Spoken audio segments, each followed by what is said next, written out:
Good morning. Today we're going to continue again our discussions of different aspects of free energy as we move through chapter 19. And so what I want to talk about today is non-standard conditions. So up to this point, we've been talking about calculating the change in free energy at standard states or standard conditions. So just to remind ourselves, what we mean by standard state, same thing that we've talked about when we talked about calculating enthalpy and entropy at standard state, right? For a liquid or a solid, right, it is its normal state at the temperature of interest, right? Whether it exists as a liquid or a solid. For a gas, it is the pure gas with a partial pressure equal to 1 atmosphere of pressure. And if we're looking at a solution, it has a concentration of 1 molar. So those are what we mean by standard state condition. If we are at standard conditions, if we are at any other conditions besides these, then we are operating under non-standard conditions. And so most of the time, in fact, we are going to be operating or looking at situations, if in real life especially, where we are at non-standard conditions, right? A lot of maybe even some laboratory simulated information, but essentially book conditions, right? We tend to restrict ourselves to these standard conditions for the calculations, but most real world conditions are non-standard, right? We're not at 1 atmosphere of pressure. We're not at 1 molar concentration, etc. So how do we calculate delta G, again, with no degree sign, right? This is what would indicate the non-standard state. How do we calculate that? Well, the equation we were going to use is delta G at some non-standard condition equals delta G at standard state plus this term RT ln of Q. So here, right, R is equal to our gas constant, 8.314 joules mole Kelvin. T is our temperature in Kelvin, and Q is our familiar reaction quotient that we explored in the equilibrium chapter. So remember, that is products over reactants, the concentration or pressures of product over reactants at non-equilibrium conditions, right? So we have the RT ln of Q, our reaction quotient. Now, to remind ourselves, right, if we are under standard conditions, right, remember that Q will equal 1 under standard conditions.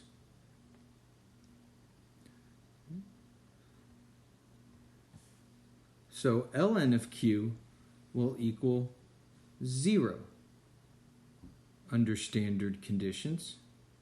And so under standard conditions, this term here falls out to equal 0 at standard conditions. And then, of course, delta G would equal delta G at standard, right? So, not surprising there, but so one other point about this before we sort of move on, that if we're at equilibrium conditions, we'll see that delta G equals 0, right? So if we're at equilibrium conditions, delta G equals 0. So in other words, RT ln of Q term will equal exactly the opposite. So this RT ln of Q will equal exactly the opposite of delta G under standard state. So same numeric value, opposite sign, and so that delta G ends up equal to 0. Now, this is not surprising. So what that indicates, if we have a 0 change in free energy, that means the reaction is not spontaneous in either direction, right? So in equilibrium, it doesn't move in either direction spontaneous, right? It's at equilibrium. It's moving back and forth at exactly the same rate. So it doesn't spontaneously move one way or the other. If we are at some condition besides equilibrium, it's going to move spontaneously in one direction or the other, right, to get to equilibrium. And so at equilibrium, we have a minimal change in free energy because the reaction is non-spontaneous or not spontaneous in either direction. So let's look at an example here, or at least a graph to illustrate. So to remind ourselves, at standard conditions, right? Again, it's at, let me get a pen here. At standard conditions,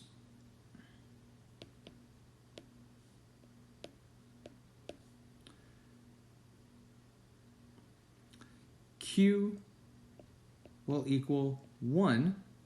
So in our example here, where we're looking at liquid water going to gaseous water, or the evaporation of water, or the equilibrium between the liquid and the gas, right?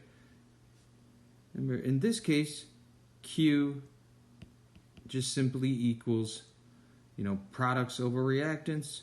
And since our reactant is a liquid, it's just going to equal, in this case, the pressure of the gaseous water. And since at standard conditions, right, this equals 1, Q equals 1, and it's going to be true for any reaction, because whether we have concentration or pressure here, if it's concentration, it's going to be 1 molar. And even if we had a reactant and a product, right, you're going to have 1 over 1, or everything's going to be equal to 1, so our Q will always equal 1, and that means our ln of Q, our ln of 1, will equal 0. So at standard conditions, we equal 0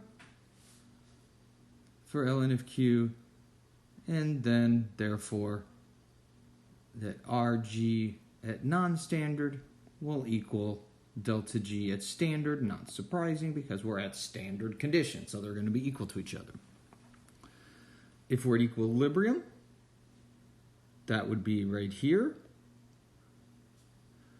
That's going to be our minimum point, and delta G in this case would equal 0. So if we remember that, or if we look at the delta G 0 here, our delta G standard state for this particular reaction is positive 8.59. If you calculate RT ln of Q, so maybe I'll do that right over here. So let me get rid of this. And let's calculate this to show the example. So we're going to calculate RT ln of Q.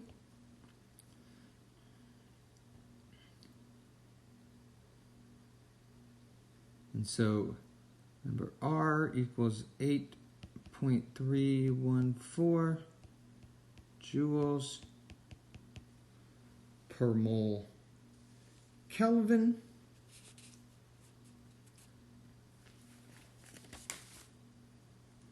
And T, in this case we're at 298 Kelvin, or 298.15 Kelvin. And if we look at the P of water at equilibrium, we have 0.0313 atm at equilibrium. So if I plug that in, I get 8.314 joules per mole Kelvin times 298 Kelvin times, let's get a little more room here,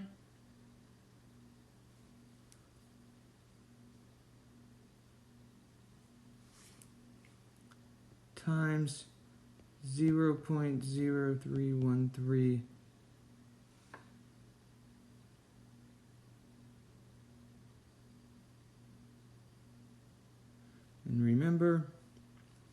Q is going to be unitless here. Whoops, sorry. Ln. Oops, sorry, make sure I write this right. Times the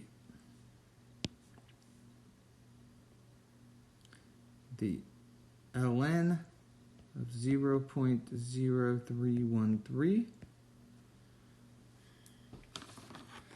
So if we do our math here, 0.0313. So this equals minus 3.464. And so if we times that by 298 times 8.314, we get equals negative 8.59 kilojoules per mole.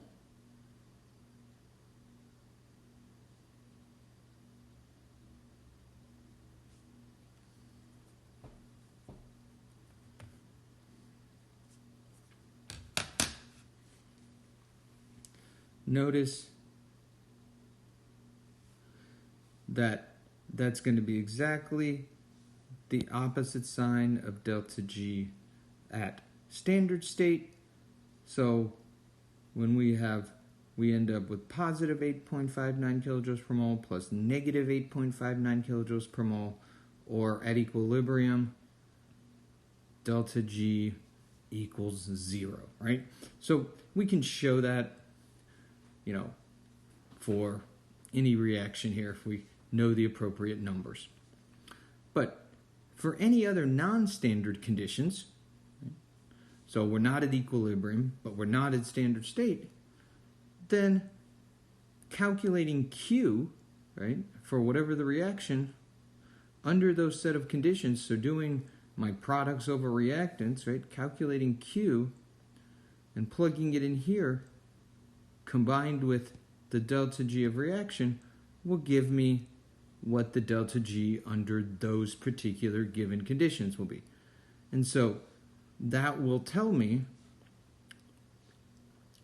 what direction the reaction is going to be spontaneous. So if I calculate it as written here, right, if this is a, you know, negative number, right, or, you know, if Q is, until you here, right, lower pressures here, right, what that's going to tell me is that, right, we're going to spontaneously move this direction, right? Delta G is negative, so that means the liquid to the gas, right, water evaporates spontaneously.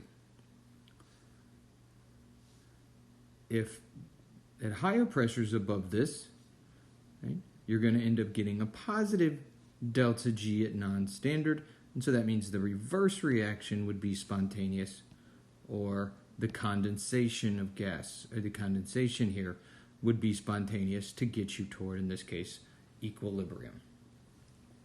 So, bottom line, we can determine what the change in free energy is going to be under any set of non-standard conditions by looking at this equation here.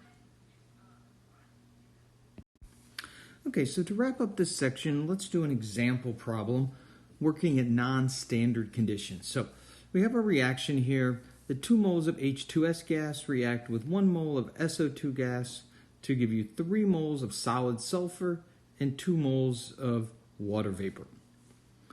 Now, we want to calculate delta G, non-standard, right, at 25 degrees, when the pressure, the partial pressure of H2S equals 2 atmospheres, the partial pressure of SO2 equals 1.5 atmospheres, and the partial pressure of water equals 0.01 atmospheres. So clearly this is not standard conditions, right? Standard conditions, of course, would have the pure gas at a partial pressure of 1 atmosphere.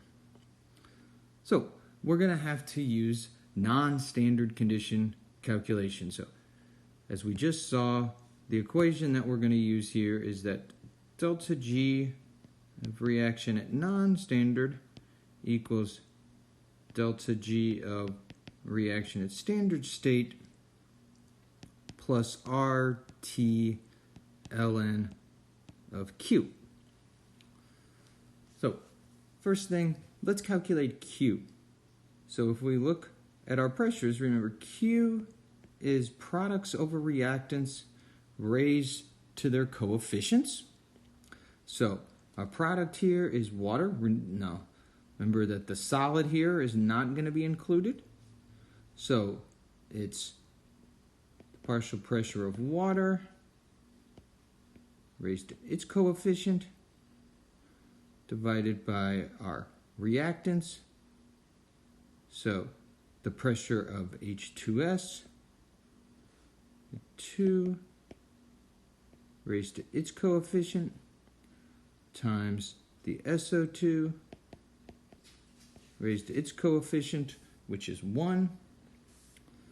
So if we solve this, we get 1 times 10 to the minus 4th divided by 4 times 1.5, or we get a value of Q that equals 1.67 times 10 to the negative 5th. So if we go back up here, we get delta G equals our delta G standard. So we were told here in the problem that delta G of reaction standard state equals negative 102 kilojoules.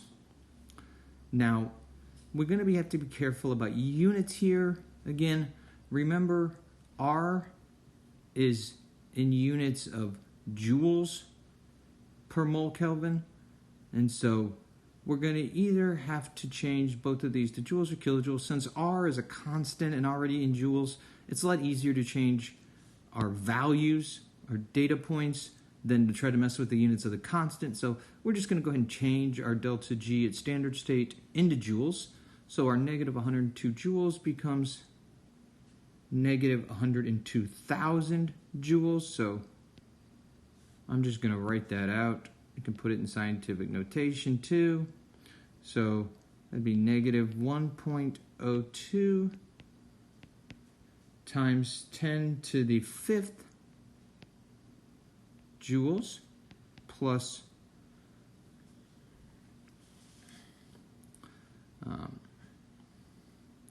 RTLN of Q. So 8.314 joules mole Kelvin times 298 Kelvin, times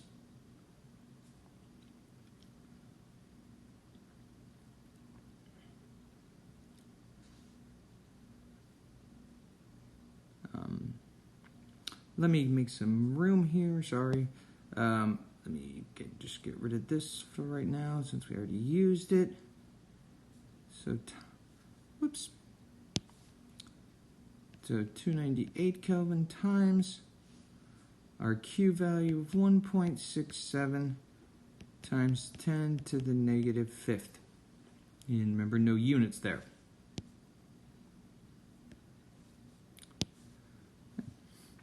So if we proceed here with the math, we get negative 1.02 times 10 to the 5th joules plus minus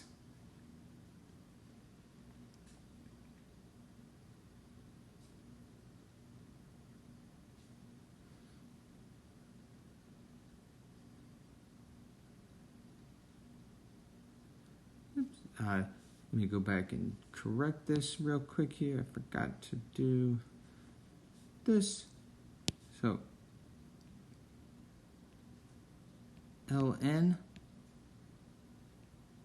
of 1.67 times 10 to the negative fifth. So if we take the natural log of this, multiply it by 298, multiply by 8.314, we get negative 2.73 times 10 to the fourth joules. And so we do our simple sum here, and we get a negative 1.29 times 10 to the fifth joules as my delta G of reaction under these non-standard conditions. Now, if we wanted to write this, of course, in kilojoules, we could do that, and that would be, so we got, so remember this is equal to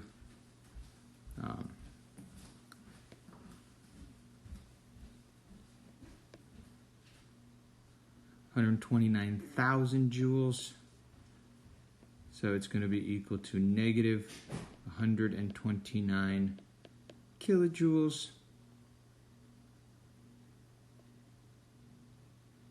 for our delta G. And so, again, the common question we're going to ask is, under these non-standard conditions, is the reaction spontaneous?